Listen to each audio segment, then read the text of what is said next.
Okay, thank you. Okay, so yeah, I'm presenting really on behalf of my PhD student. So really, this is the culmination of his PhD thesis that he finished actually 2 weeks ago, but he's not able to be here. So unfortunately, you're stuck with me. So essentially, what I'm going to do is I'm going to give a sort of a very brief overview of the work that Peter has been doing in collaboration with our colleagues in Turkey on livestock movements and some preliminary modelling results from FMD outbreaks in Turkey. So just a bit of a background on the demography of Turkey and the data. So there's approximately 3 million cattle holdings in Turkey, and here you can see a map where sort of this is a district level map where the colour of the district gives you an idea of the number of holdings within that region. This is the outbreak data. So we had outbreak data up until 2012 for this project, where an outbreak is defined as an outbreak on a particular holding. There were over 9,000 outbreaks in the 12 years of data. And you can see here's a breakdown into different serotypes. An obvious thing to get out of this data is there are ongoing outbreaks throughout the period of type A and type O in the dark blue and the green ones here. Now, Asia 1 had sort of, in inverted commas, apparently died out after about 2002, but then there was this re-emergence 2011 into 2012. Okay, so we were very fortunate in that our colleagues in Turkey keep a very comprehensive data set of livestock movements. So all cattle in Turkey are tagged, so we have very good data available on movements and births and deaths. This just gives you a snapshot of really the life of one individual cow. So you see this is the kind of data that we were presented with. So every time this cow moves, we get a premises number here, the date that it moves.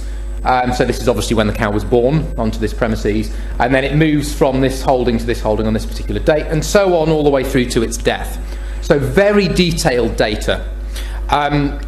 So if we put this all together, this just shows you what kind of all the movements look like over a calendar year. So this is 2009 up here and 2010 below. I realise this is a lot of data, but what we really see is there is a very strong seasonal variation. And we see this peak in movement that is focused around the Kurban festival in Turkey. Apologies to my Turkish colleagues if I'm mispronouncing that. Yeah, that's okay. That's time, the Kurban time, yes. Yeah. When we see large batches moving to urban areas, which I believe is about there. That's right, Naji. About there in 2009 and 2010, when these animals are moved in big quantities to urban areas for slaughter.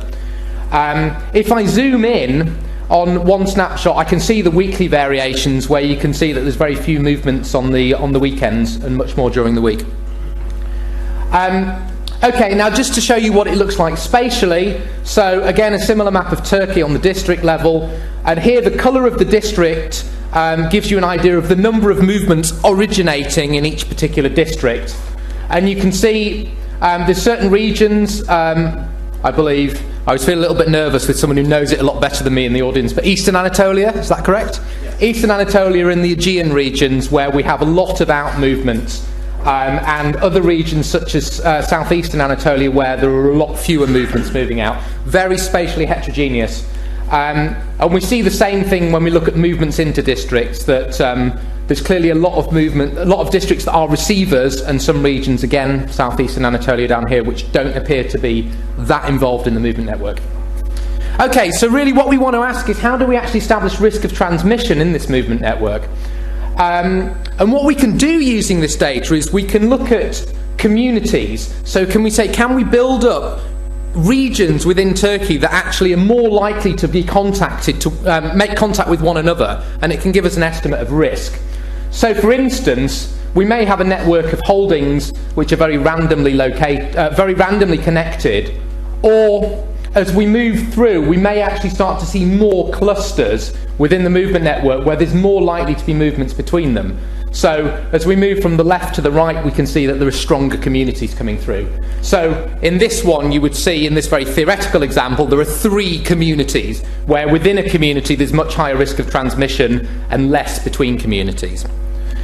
Now, if I apply this to Turkey, I get the following result, where each one of these colours, each one of these dots is a holding, and it's coloured by communities. And so I can see that there's a very strong spatial dependence, probably not that surprisingly, implying that communities are more likely to form in the movement network in proximity to nearby farms.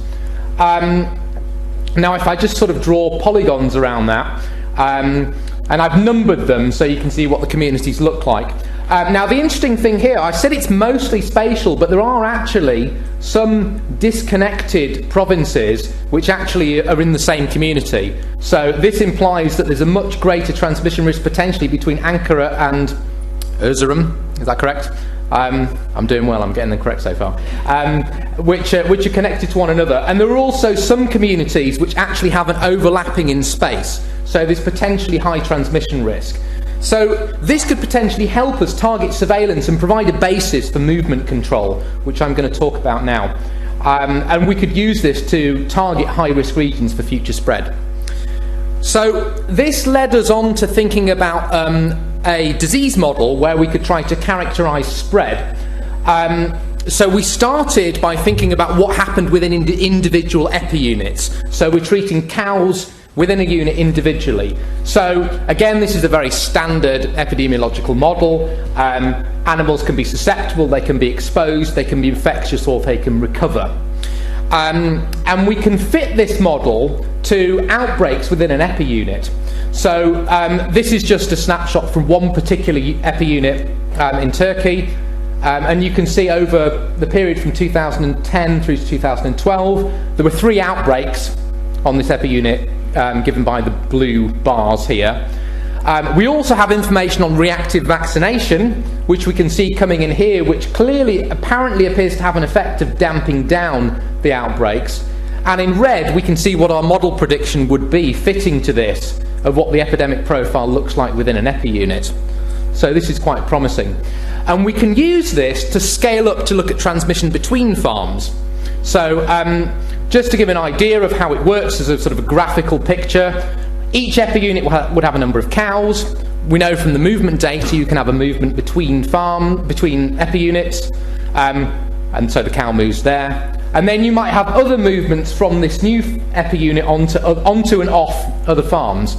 But of course, if that cow was infected, you would then potentially transmit through movement of an infected cow from one unit to another. It could then infect within the epi-unit, and then you could potentially get movement of that infected cow to another epi-unit. So this is kind of very simplified how the model works at a larger scale. Of course, I'm really skating over because I have a very limited amount of time. Movement is only one aspect of all the very complicated bits of data that go into this, and there's no time now, but I'm quite happy to chat to anyone about how the model works if they have more interest. And I'm just going to show, very briefly, just to finish, one example of the model results at the national scale. What we did is we went back and we took the Turkey data and looked at the impact of movement restrictions. So we considered 4 scenarios. One where we had no movement control when there was an outbreak reported. One where we just banned movements within 20 kilometres. A third one where we banned at a district level. And then a 4th one, which I realise is unrealistic in the Turkish scenario, but this is just to show what it would have looked like, which is a nationwide movement ban. And what we can see, if we seeded it with the cases reported at the start of 2010 and then projected forward. And here this just shows you what the overall epidemic size would be over the whole of Turkey with no movement control. And then if I step through, if I applied movement bans locally, we can see, and this is all on the same colour scale, I should hasten to add, so hopefully it's easy to interpret. If we have localised movement control, we can see a significant drop in the number of cases in each district. If I then move on to the district level, we're already seeing that certain districts actually having no reported cases in 2010. And of course, just as a comparison, again, as I said, this is a policy that would not be realistic within Turkey, but just out of interest, this is what would happen according to our model prediction with a nationwide ban. However, I still think it's promising if you look at the local and the district that, we're looking sort of the nationwide, you're looking at sort of tens up to hundreds of cases, whereas this significantly drops it to sort of below 10 in most districts for a local and a district level movement ban. So that's really promising. So to conclude, I think we've shown that we have very strong community structure in the farm network, which could really help for future FMD surveillance. And the model does predict that movement control, even at a local level, can have a significant impact on the number of cases. And as I said, this was really a work in progress, so we're now adapting the model to look at other interventions, and particularly we're interested in thinking about vaccination that obviously is ongoing in Turkey. Okay, that's me done. As I said, this work really is done by Peter. I can't take credit. I should thank Naji, who's in the audience, who has been an excellent collaborator of ours, and the Ministry of Food, Agriculture and Livestock as well, who've helped us provide the data. So, thank you very much. Okay, thank you. Also, given that you have managed to do it quite nicely in time, there is room for a few questions. Aldo. I was wondering if the reactive vaccination, because in your model you showed that the model fitted with the data, and I assume that you also modeled the reactive vaccination in your model. And could you say something, because that's one of the things that a lot of countries do not do when they have a prophylactic vaccination. Yeah. They do not interfere when there is an outbreak, and I think it would be very wise, because then if you vaccinate, then you can release other control measures the moment you have 2 weeks after the last vaccination in the area. So did you have any idea how effective that was?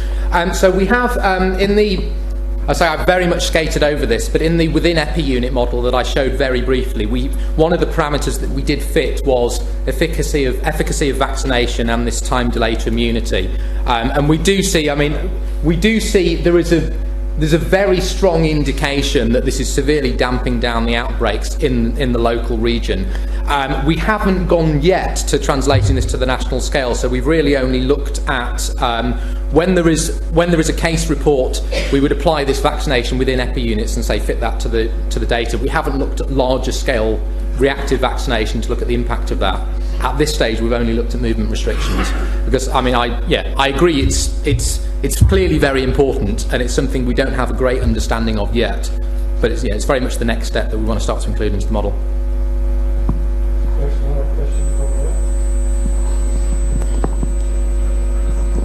All right, very interesting talk. I think one of the greatest uncertainties I've seen in these models is the transmission kernel, accounting for local transmission, and so a lot of, or very little data on that from outbreaks, and I was just wondering, in this context, which is very different than, say, the UK transmission kernels that are often used to model FMD, how different were the transmission kernels that you fit here versus what's reported elsewhere? So the transmission kernel the big difference in Turkey rather than the UK is that obviously we have ongoing movement.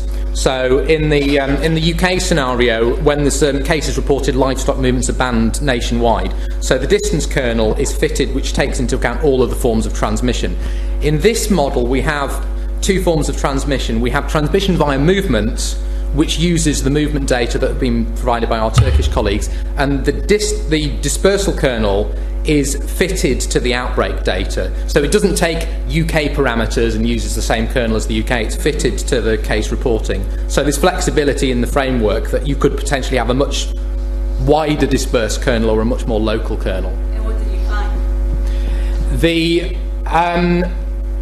It's slightly complicated because it depends where you are in the country, but it's a very different system, so it's very driven by livestock movements. The vast majority of transmission in Turkey appears to be because of ongoing movement, so the dispersal kernel would generally be more local.